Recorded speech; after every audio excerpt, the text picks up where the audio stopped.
अब एक बात सावधानी से सुनिएगा, शायद शिव महापुराण के माध्यम से अभी तक ये बात सामने नहीं आई, पर शिव पंचायत कथा में आ रही है। जितने आस्था चैनल पर कथा सुन रहे हो, जितने फेसबुक और यूट्यूब पर सुन रहे हो, और जितने इस छत्तीसगढ़ की पावन धरा पर बैठकर सुन रहे हो, बहुत सावधानी से सुनना। एक प्रश्न हमारे भीतर खड़ा होता है, जब हम सूर्य नारायण भगवान को अर्घ देते हैं, जल चढ़ाते हैं, तो वो जल पृथ्वी पर जब गिरता है तो उसके छींटे हमारे शरीर पर लगते हैं। क्या वो ठीक है? क्या वो श्रेष्ठ है? तो शिव महापुराण की कथा कहती है, जब हम सूर्य को अर्घ देते हैं, सूर्य को जल चढ़ाते हैं, वो पानी जब पृथ्वी पर गिरता है, उसके छींटे हमारे शरीर पर लगते हैं, तो वो श्रेष्ठता का भाव निर्मित करते हैं, वो गलत नहीं हो सकता। कारण अब वो भी समझ लीजिए।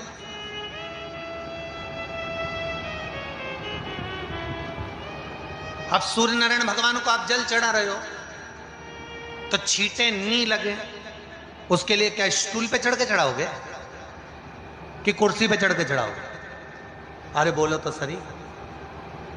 अब कई लोगों के दिमाग में यह बात भरा गई कि हम भगवान को जल चढ़ाते हैं, वो हमारे शरीर में छींटे लगते हैं, जमीन पे से पानी गिरता है, वो हमारे शरीर को छींटे लगते हैं, भगवान को अच्छा नहीं लगता होगा। कौन ने कहा? पहले तो उसको पकड़ के लाओ।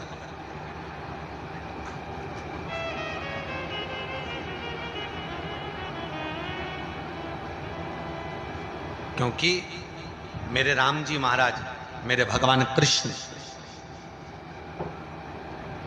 बड़े बड़े संत, साधु, सन्यासी, तपस्वी, साधक, उपासक जितने भी हुए, जिन्होंने सूर्य की आराधना करी, इन्होंने टेबल पे चढ़कर या कुर्सी पे चढ़कर जल नहीं चढ़ाया, इन्होंने पृथ्वी पर खड़े होकर ही, क्योंकि पृथ्वी तत्व के देव हैं शिव। जब हम मृत्यु लोक पर खड़े होकर, पृथ्वी पर खड़े होकर भगवान शंकर का भाग पृथ्वी तत्व को धारण कर कर जल को हाथ में लेकर जब समर्पित करते हैं, और जो जल नीचे गिरता है वो शरीर पर अगर लगता है तो हमको उसका आशीर्वाद ही प्राप्त होता है, दोष नहीं लगता। पर लोगों ने इसको विपरीत कर दिया। कि कौन ने विपरीत करा? कई लोगों ने इसको विपरीत कर दिया। कौन ने विपरीत करा? तो जो दूसरे धर्म के लोग होते हैं, जिनको हिंदू धर्म से नफरत होती है और जो हिंदू धर्म की पूजन, सेवा, अर्चना को समाप्त करना चाहते हैं, वो धीरे धीरे धीरे धीरे कहने लगे कि सूर्य को जल चढ़ाओगे तो शरीर में लगेगा, शरीर में लगेगा तो दोष लगेगा। इसको कह कहकर घर घर में सूर्य को जल चढ़ाना लोगों ने बंद कर दिया कि आप जल चढ़ाएंगे तो दोष लगेगा, शरीर पे छींटा लगेगा, शरीर को ऐसा लगेगा। ये दोष नहीं है। कितनी सुंदर बात है महाराज। सूर्य नारायण भगवान को जब जल चढ़ाया जाता है, हाथ सिर से 8 इंच की दूरी पर होना चाहिए। जम के बोलिए, सिर से कितना ऊंचा होना चाहिए? 8 इंच ऊपर अपना हाथ होना चाहिए मस्तक से सूर्य को जल चढ़ाते समय।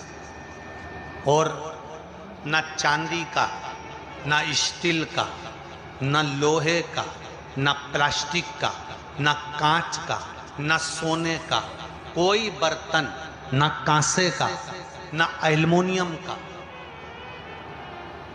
न पीतल का, केवल एक पात्र होना चाहिए, वो है तांबे का। काय का पात्र होना चाहिए? तांबे का पात्र। और सूर्य नारायण भगवान को जब 8 इंच ऊपर तुम्हारा हस्त है, और जब हम सूर्य को जल चढ़ा रहे हैं, कैसे जल चढ़ाना है वो भी समझ लीजिए।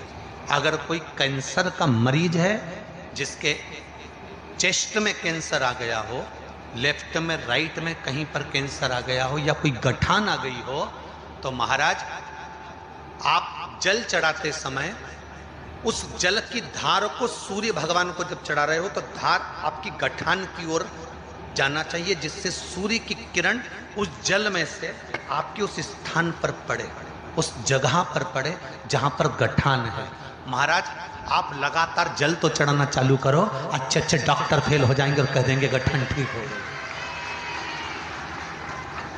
आपका लीवर और किडनी गड़बड़ कर रहा है, आप प्रतिदिन, आपका स्वास्थ्य गड़बड़ रहता है, आप प्रतिदिन ये ज्योतिष शास्त्र के अंतर्गत, रत्न शास्त्र के अंतर्गत ये रत्न शास्त्र, ज्योतिष शास्त्र, रंग शास्त्र जो हमारे यहाँ है, रंगों के हिसाब से ये जितने रत्न होते हैं, माणिक हुआ, मोती हुआ, नीलम हुआ, मूंगा हुआ, पुखराज हुआ, ये क्यों कहते हैं ये पीला है, ये सफेद है, ये नीला है, ये लाल है, इसको शरीर में क्यों पहनाते हैं? उसका कारण होता है कि जब शरीर में पहनते हैं, सूर्य की किरण उसमें पड़ती है, हमारे शरीर पर वो कलर का इफेक्ट पड़ता है, उस कलर को शरीर पर लगता है, और शरीर पर लगता है तो हमारा शरीर धीरे धीरे, हमारी जो इंद्रियां हैं वो सही होने लगती हैं, काम सही होने लगता है। तो आप कहते हो ना, मैं कौन सा नक पहनूं, मैं कौन सा मोती पहनूं, मैं कौन सा पुखराज पहनूं, मैं कौन सा नीलम पहनूं, वो ज्योतिष शास्त्र के अंतर्गत, रत्न शास्त्र के अंतर्गत जितने रत्न हम पहनते हैं, ये केवल उस किरण के लिए ही तो पहनते हैं कि जो सूर्य की किरण मिले, उस किरण का प्रभाव हमारे शरीर पर पड़े। तो इन सबसे अच्छा है कि सुबह शंकर भगवान का नाम लो, तांबा का लोटा में जल भरो, 8 इंच ऊपर।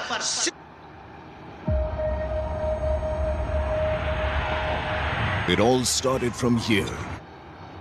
सिर से हाथ होना चाहिए, और सूर्य नारायण भगवान का दर्शन साधारण नहीं, जो जल तुम चढ़ा रहे हो, वो जल की जो धार आ रही है उसमें सूर्य का दर्शन होना चाहिए, तो कैंसर की बीमारी कभी नहीं हो सकती। लीवर, किडनी, हार्ट, आपके हार्ट में अगर तकलीफ है, डॉक्टर ने कह दिया कि इसमें नस चोक है, आपको कहीं ना कहीं छल्ला डलेगा, आपको कह दिया इसमें कुछ ना कुछ प्रॉब्लम आ रही है, आप सूर्य को अर्घ देना चालू कर दो, सूर्य को जल चढ़ाना चालू कर दीजिए। आप सूर्य को जल चढ़ाओ, वो जल की जो तरंग आ रही है, वो जल जो निकल कर जा रहा है, उसकी जो किरण आपके हृदय पर, आपकी छाती पर पड़ रही है, नाड़ियों में पड़ रही है, नसों में पड़ रही है, उसका बल देखो तो सही। 1 महीना लगातार चढ़ाओ, तो 15 दिन 20 दिन कर तो देखो। क्यों राम जी महाराज जल चढ़ाते थे, क्यों भगवान कृष्ण जल चढ़ाते थे सूर्य को, क्यों दशरथ जी महाराज जल चढ़ाते थे, क्यों कश्यप ऋषि जल चढ़ाते थे सूर्य को, सारे 33 कोटि देवता, सारे ऋषिवर, साधु संत सन्यासी तपस्वी साधक उपासक सब भगवान सूर्य को अर्घ दिया करते थे। क्यों देते? किस लिए?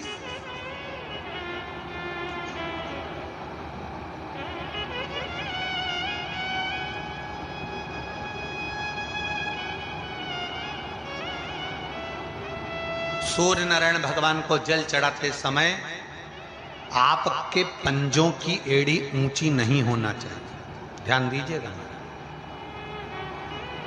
आपका पंजा पांव का पूरा की पूरा जमा होना चाहिए भूमि पर। हाथ कितने इंच ऊपर? 8 इंच ऊपर होना चाहिए।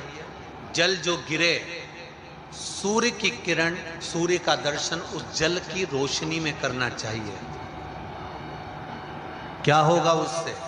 जिस बच्चे को आंख में चश्मा लगा हो, मोटे से मोटा चश्मा लगा हो, छूट नहीं रहा हो, तो थोड़े दिन उसको सूर्य का अर्घ चढ़वाना चालू कर दो और जल में से सूर्य का दर्शन कराना चालू कर दो।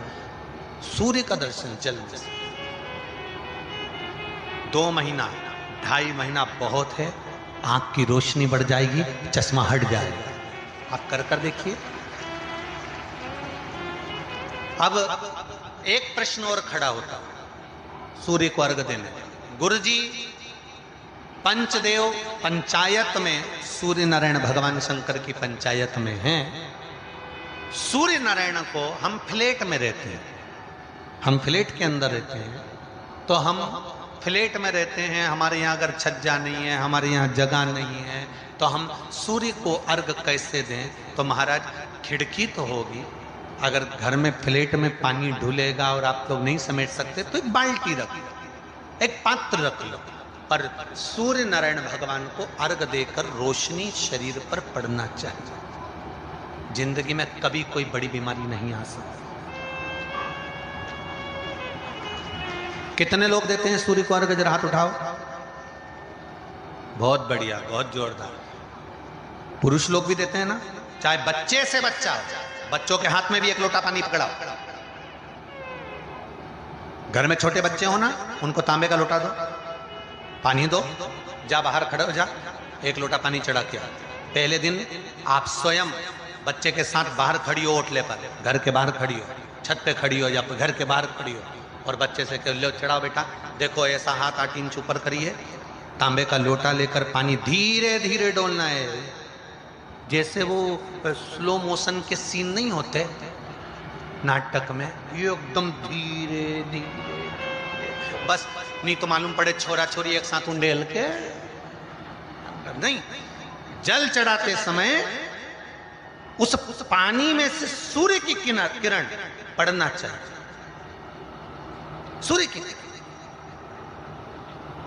एक बात और कहना चाहूंगा, अगर आप लोग स्वीकार करेंगे तो, अगर कहीं आपको लगता हो कि बच्चा पढ़ने में कमजोर है, विद्या में कमजोर है, रिजल्ट अच्छा नहीं आ रहा, पढ़ने में कमजोर है, वो पढ़े अपनी जगह।